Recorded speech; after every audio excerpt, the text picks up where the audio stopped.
Eh bien, bonsoir à tous ou bonjour à tous. L'Inquisition est de retour. Les temps que nous vivons actuellement sont les plus difficiles pour le monde chrétien. Tout le monde peut s'en rendre compte. Dans une précédente vidéo que j'avais faite il y a quelques mois, j'avais parlé de ce phénomène horriblement destructeur que fut l'Inquisition papale au XVe, XVIe et XVIIe siècle, dont le nombre total de victimes avoisinait les 60 millions. Torturés, emprisonnés, exécutés de toutes les manières possibles, les chrétiens fidèles à Jésus-Christ avaient refusé d'abjurer leur foi et de promettre fidélité au pape.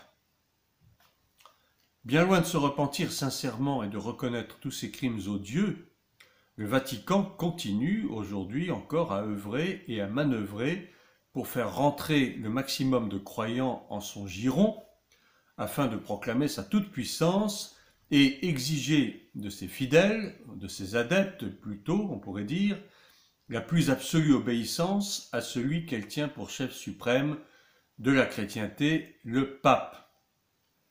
Or, nous savons et nous proclamons que le chef suprême de l'Église, c'est Jésus-Christ de Nazareth, Yeshua, et non un homme. Et que le fait de se soumettre ainsi à un homme, fût-il pape ou évêque ou tout ce que vous voulez, est de la pure idolâtrie qui est sévèrement condamnée par Dieu et dans la parole. D'après de très récentes études sérieuses menées par des experts de l'organisation chrétienne Porte Ouverte, il y a eu en 2016 50 pays recensés comme étant les plus criminels vis-à-vis des chrétiens, toutes confessions confondues. En tête de ces pays, nous trouvons la Corée du Nord, la Somalie, l'Afghanistan, le Pakistan, le Soudan, la Syrie, l'Iran, l'Irak, le Yémen, l'Érythrée, le Nigeria. Je vous fais grâce des autres. Ce sont ceux qui sont en tête. Enfin bref, c'est la grande majorité des pays qui ont pour religion principale l'islam.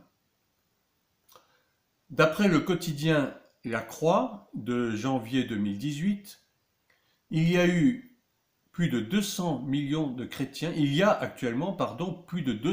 de chrétiens qui souffrent actuellement de persécution sur les 2,5 milliards que compte la planète.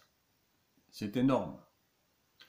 Les moyens employés par leurs tortionnaires sont les plus variés, avec entre autres évidemment les décapitations, les égorgements, pendaisons, emprisonnements confinés dans des containers ou autres, et aussi mort par le feu, qui n'est pas sans rappeler les autodafés du Moyen-Âge, qui consistaient à punir publiquement ceux que l'Église considérait comme hérétiques.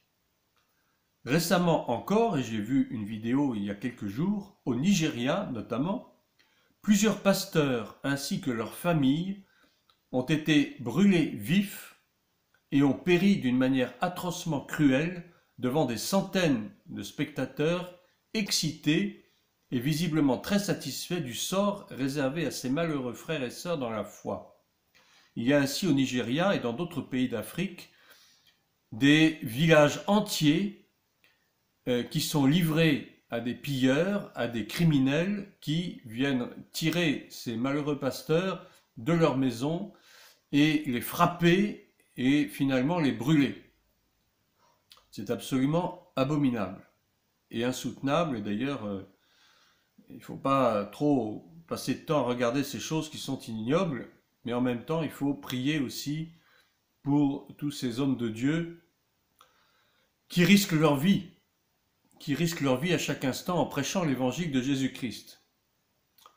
Et souvent, nous n'en avons pas conscience parce que nous sommes loin de tous ces théâtres d'opération et nous pensons que ces choses ne peuvent pas nous arriver, mais méfions-nous.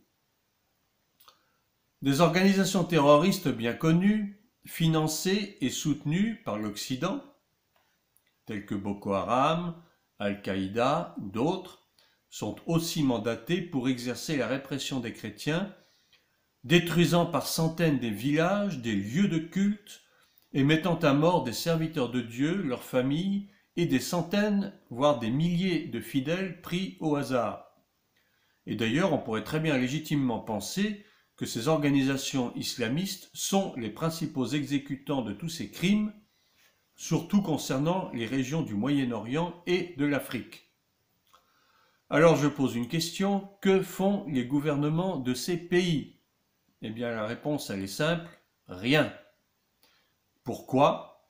Eh bien tout simplement parce que cela les arrange pour mieux asseoir leur pouvoir, avec à la clé la charia et la mise sous tutelle progressive du maximum des pays. Rappelons que l'islam est une religion de conquête qui cherche par tous les moyens à asservir les peuples, et c'est totalement biblique.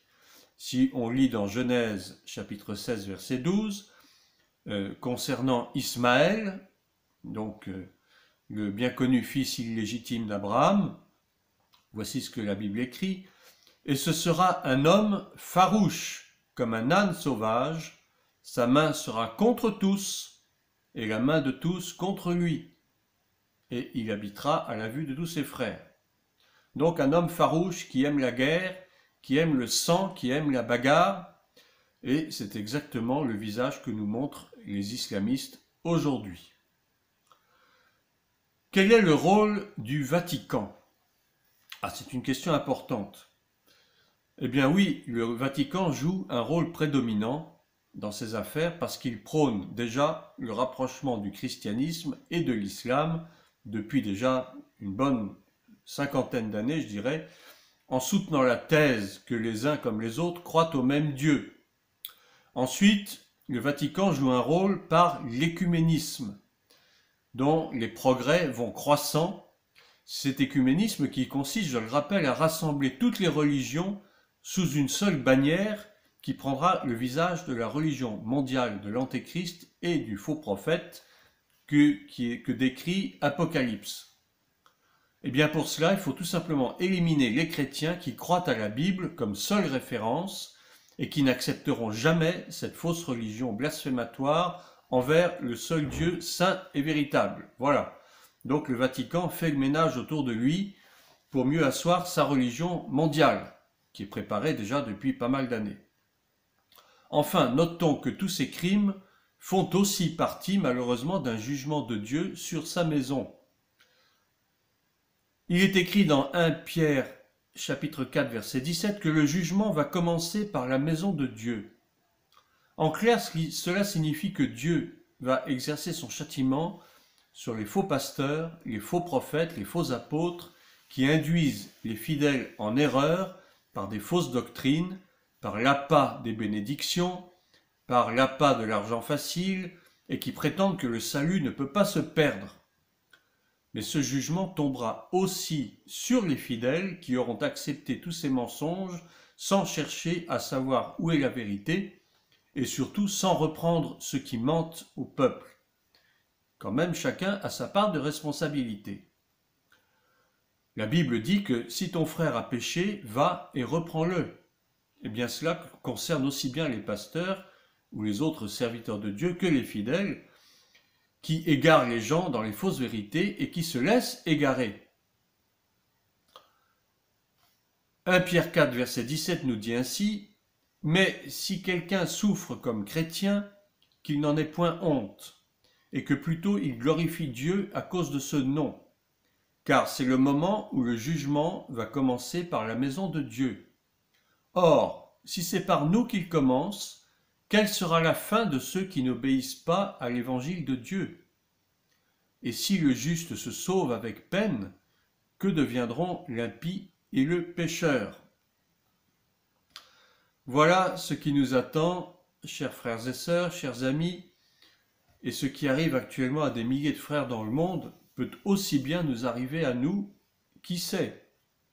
Pour l'instant, nous sommes bien au chaud et bien confortables dans nos églises, mais qu'en sera-t-il demain?